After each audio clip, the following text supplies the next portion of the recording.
ఏ గురుకుల అధికారిని కలిసినా ఎవరిని కలిసినా మాకు పైనుంచి ఇంకా ఆర్డర్స్ రాలేదు, ప్రభుత్వం నుంచి మాకు క్లియరెన్స్ రాలేదు. ఎప్పుడైతే సీఎం గారు కానీ ఇంకెవరైనా మాకు క్లియరెన్స్ ఇస్తే అప్పుడే మేము రెస్పాండ్ అవుతాము అనేది వాళ్ళు కంటిన్యూగా చెప్తున్నారే తప్ప మాకు ఒక వెబ్ నోట్ లేదు. మేము గురుకుల బోర్డు 3-4 నెలల నుంచి కంటిన్యూ ప్రతిరోజు ఓపెన్ చేసి చూస్తాం, ఏదైనా అప్డేట్ ఉంటుందా, ఏదైనా వెబ్ నోట్ ఉంటుందా, ఇంకేమైనా మాకు అఫీషియల్ ఇన్ఫర్మేషన్ దొరుకుతుందా, అక్కడ ఎక్కడా ఇన్ఫర్మేషన్ ఉండదు. మేము కష్టపడి గురుకుల బోర్డుకి వెళ్ళి అధికారుల దగ్గరికి వెళ్తే మాకు ఎటువంటి ఇన్ఫర్మేషన్ లేదు. ప్రభుత్వం నుంచి మాకు ఆర్డర్స్ వస్తే ఎప్పుడు వస్తే అప్పుడు చెప్తాము. దీంట్లో మధ్యలో ప్రమోషన్లు, ట్రాన్స్ఫర్లు, మళ్ళీ మా దాంట్లో ఇంకా అపాయింట్మెంట్స్ ఆర్డర్ రాని వాళ్ళు చాలా మంది ఉన్నారు. ఇంకా పీడబ్ల్యూ వాళ్ళ రిజల్ట్ రాదు. ఇంకా అనేక సమస్యలు గందరగోళంగా ఉన్నది.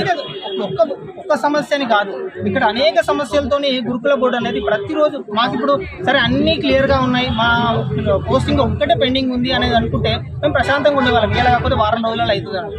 కానీ ఒకరోజు పోస్టింగ్ సంబంధించిన వాళ్ళు, ఇంకొకరు పీడబ్ల్యూ వాళ్ళు, ఇంకొక రోజు రిలిక్విష్మెంట్ వాళ్ళు, ఇలా అనేక సమస్యలు ఉన్నా ఏ ఒక్క సమస్య మీద గురుకుల బోర్డు వాళ్ళు స్పందించి ఫస్ట్ మేము వీళ్ళకి పోస్టింగ్స్ ఇస్తాం అనేది కూడా మాకు ఎక్కడ చెప్పారు. మీ ప్రధానమైన డిమాండ్ ఏంటో మేము గురుకుల బోర్డు దగ్గర నుంచి మాకు ఒక షెడ్యూల్ అనేది ఇప్పియాలి. ఎందుకంటే ఇప్పుడు మేము సీఎం గారి దగ్గరికి వచ్చి ఈరోజు మా యొక్క రిప్రజెంటేషన్ ఎందుకు ఇవ్వడం ఇస్తున్నామంటే, ఎన్నిసార్లు గురుకుల బోర్డుని అడిగినా మాకు పైనుంచి రావాలి, సీఎం గారు చెప్పాలంటున్నారు. మరి అదే సీఎం గారిని కలిసి మా బాధలు అసలు ఈ రోజు మా బాధలు సీఎం గారికి తెలుస్తున్నాయా లేదా మరి తెలియాలని చెప్పేసి మేము ఈ రోజు ఇక్కడ రావడం జరిగింది.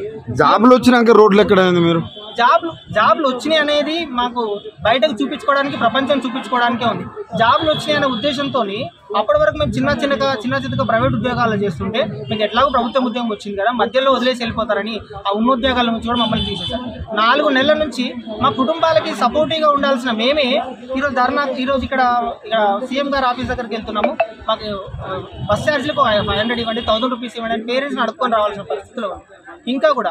సో ఇప్పుడు మేము ఫైనల్గా ప్రభుత్వాన్ని రిక్వెస్ట్ చేస్తున్నది ఏంటంటే, మాకు ఆల్రెడీ స్కూల్ స్టార్ట్ అయిపోయింది, పిల్లల్ని మేము స్కూల్లో జాయిన్ చేయించుకోవాలి, మేము స్కూల్లో జాయిన్ అవ్వాలి, కొత్త ప్లేస్కి షిఫ్ట్ అవ్వాలి. ఇవి అన్ని సమస్యలు ఉన్న నేపథ్యంలో సీఎం గారు వెంటనే స్పందించి గురుకుల బోర్డుకి ఎంతమంది వచ్చారన్న? మేము ఆల్మోస్ట్ 200-300 మెంబర్స్ వరకు వచ్చారు.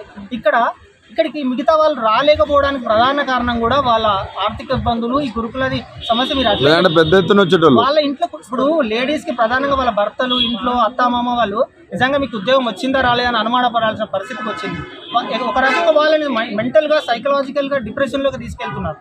ఎందుకంటే ఉద్యోగం వచ్చింది కానీ ప్లేస్ ఆఫ్ జాయినింగ్ లేదు. తక్షణమే మాకు కార్యాచరణ ప్రకటించాలి. అంటే మాకు గవర్నమెంట్ నుంచి ఈ యొక్క నియామకాలు అనేది తొందరగా మాకు వాటిని నింపడానికి కోసానికి వెబ్ ఆప్షన్స్ పెట్టడం కానీ, తక్షణమే వీటిని మాతో భర్తీ చేయడం కానీ చేయాలి. ఓన్లీ వాళ్ళు ఎలక్షన్స్ కోసానికి ఆ నియామక పత్రాలు ఇచ్చేసి స్టేజ్ల మీద ఫోటోలు దిగి ఓట్లు వేసుకొని పోయి కుర్చీల మీద కూర్చొని కాదు. మాకు తక్షణమే ఎవరైతే 9,000 మంది ఉద్యోగస్తులు ఎవరైతే సెలెక్ట్ అయ్యారో వాళ్ళందరికీ తొందరగా విధుల్లోకి తీసుకోవాలి. మాకు నోటిఫికేషన్లో ఇవ్వలేదు కదా సార్, మాకు ఏమైనా ట్రాన్స్ఫర్స్, ఇంటర్నల్ ట్రాన్స్ఫర్స్ పెట్టుకుంటాం లేకపోతే ఇంకేదో చేసుకుంటామని మాకు అవన్నీ నోటిఫికేషన్లో మెన్షన్ చేయలేదు. మాకు వాటితో సంబంధం లేదు. మాకు కావాల్సింది ఒక 9,000 మందికి కావాల్సింది ఏంటంటే తక్షణమే ఉద్యోగాల్లోకి తీసుకోవాలి. అదొకటి. మా సమస్యలు ఏమైనా ఉంటే మేము చూసుకుంటాం. ఇప్పుడు పిల్లల ట్రాన్స్ఫర్లు కానీ, స్కూల్ ట్రాన్స్ఫర్స్ కానీ, ఇంకా వేరే ఉంటే మేము చూసుకుంటాం. ఇప్పుడు డిలే అయితే మీకు ప్రాబ్లం డిలే అయితే మేము వేరే స్కూల్లో డ్యూటీ చేసే పరిస్థితి లేదు. ఇప్పుడు ఇంతమంది పరిస్థితి ఏం సార్, వేరే ప్రైవేట్ స్కూల్ వాళ్ళు తీసుకోరు, ఉన్న గవర్నమెంట్ స్కూల్ వాళ్ళు తీసుకోరు. అంటే మేము ఎన్ని సంవత్సరాలు మేము ఇప్పటికే ఒక 4-5 సంవత్సరాలుగా అప్పులు చేసి మేము చదువుకుంటూ వచ్చినాం ఇప్పటిదాకా.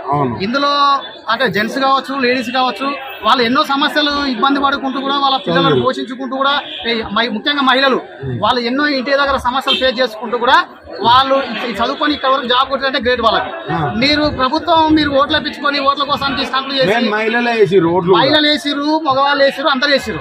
కానీ మీరు ఆగమేఘాల మీద సర్టిఫికెట్ల వెరిఫికేషన్ ఒకటే సెంటర్లో ఈ రోజు ఒక గంట సేపట్లో ఒక సెంటర్లో వెరిఫికేషన్ ఉంటుంది. అదే అభ్యర్థికి ఇంకొక సెంటర్లో ఇంకొక గంట తర్వాత వెరిఫికేషన్ ఉంటుంది. ఇటువంటి ఎన్నో కష్టాలు అనుభవించుకుంటా మన వాళ్ళంతా ఒక జాబ్ కొట్టి మాకు జాబ్ వచ్చింది సరే, ఇక ఇది అకాడమిక్ ఇయర్ స్టార్ట్ అయిన తర్వాత మాకు జాబులు ఇస్తారు కదా, ఉద్యోగాలు ఇస్తారు కదా అనుకుంటే ఇప్పటి వరకు ఆ ఉద్యోగాలు ఊసేలేదు. ఆ సీఎం ఏమన్నా ఢిల్లీ పోయిందా సార్, లేకపోతే దుబాయ్ పోయిందా సార్? ఇక్కడనే ఉంటాడు కదా. ఆయన ఏదో కార్యాచరణ ప్రకటించి చెప్తే అయిపోతుంది కదా, తొందరగా ఉద్యోగాలు ఇస్తే వాళ్ళు కూడా వాళ్ళ పనులు చేసుకుంటారు కదా. ఇవన్నీ పట్టించుకోకుండా ఆయన ఇష్టం వచ్చినట్టు లేరు అని ట్రైపోర్డ్ చెప్పడం, లేకపోతే ఇంకా వేరే అంటే మాకు ఎవరు ప్రతిపక్షం లేరు, మేము ఏం చేయలేము అంటే ఓట్లు వేయించుకున్నారు కాబట్టి ఓట్లు వేయించుకోవడానికి కోసం మేము పేపర్లు ఇచ్చినాము లేకపోతే ఏదో చేసినామని చెప్తారు. అది కాదు సార్, మాకు కావాల్సింది మాకు తక్షణమే ఉద్యోగాలకు తీసుకోవాలి, విధుల్లో తీసుకోవాలి. వాళ్ళు ఇంటర్నల్ గా ట్రాన్స్ఫర్లు పెట్టుకుని వాళ్ళ కోసానికి మమ్మల్ని ఆపడం ఎందుకు సార్? మాకు రిక్రూట్మెంట్ చేసినప్పుడు మీరు ఇచ్చేయాలి కదా, 60 రోజుల్లో జాయినింగ్ కావాలని చెప్పేసి జాబులు వచ్చినాక ఈ రోడ్ల మీద తిరుగుడు నాకు అర్థం కాదు. ఇది మేము ఏ విధంగా చెప్పాలో మాకు కూడా అర్థమైతే లేదు సార్. ఎందుకంటే గత ప్రభుత్వాలు నోటిఫికేషన్ ఇచ్చినా, ఈ ప్రభుత్వాలు రిజల్ట్ ఇచ్చినా తక్షణమే విధుల్లోకి తీసుకోవాల్సిన బాధ్యత ఉంది కదా. మనకి ఇచ్చిన ఏది మనకు అపాయింట్మెంట్ లెటర్ లో మీకు 60 రోజుల లోపల విధుల్లో జాయిన్ కావాలని ఉంది దాని కింద. వీళ్ళు 60 రోజులు అయిపోయింది, ఇక్కడ 90 రోజులు కూడా అయిపోయింది సార్. ఎవరు ఇప్పటికీ మమ్మల్ని ఇంకా తీసుకోవడం లేదు. అంటే మేము ప్రైవేట్ స్కూల్లో పోవాలంటే కూడా ప్రైవేట్ స్కూల్లో తెలుసు ఆల్రెడీ మాకు జాబ్ వచ్చిందనే విషయం. ఎవరిని ఈ 9,000 మంది ఉద్యోగస్తులను ఎవరు ప్రైవేట్ స్కూల్లో తీసుకోరు, ఎందుకంటే వీళ్ళు ఎప్పుడు వెళ్ళిపోతారో తెలియదు. రెండవది, మేము ఇంటి దగ్గర వేరే పని చేసుకునే పరిస్థితి ఉండదు, ఎందుకంటే ఒక ఉపాధ్యాయుడు వేరే పని చేయడం అనేది మీకు తెలుసా విషయం ఎట్లుంటుంది. సో ఈ విషయాలతో అంటే ఇప్పుడు బోర్డుకి అనే దానికి జనరల్ గా ఉన్న గవర్నమెంట్ ఆఫీసర్స్ లో సీఎం గారు ఆర్డర్ వేసి పనిచేయడం పెద్ద ఇబ్బందా సార్? మేము దొరకలేడా సీఎం గారు? బోర్డు చైర్మన్ సీఎం ఎవరున్నా గానీ వాళ్ళు తలుసుకుంటే 5 నిమిషాల్లో పని అవుతుంది సార్. సరే, ఇప్పుడు నెక్స్ట్ మీ కార్యాచరణలో ఎలా ఉండబోతుంది? నెక్స్ట్ మా ఇప్పుడైతే శాంతియుతంగా చేస్తున్నాం సార్, ఇకపై కూడా శాంతియుతంగానే చేస్తాం. కాకపోతే ఇంతమంది కాదు, 9,000 మందిని తీసుకొచ్చి కూడా చేస్తాం. అది ఎక్కడంటే అక్కడ చేస్తాం అంతే.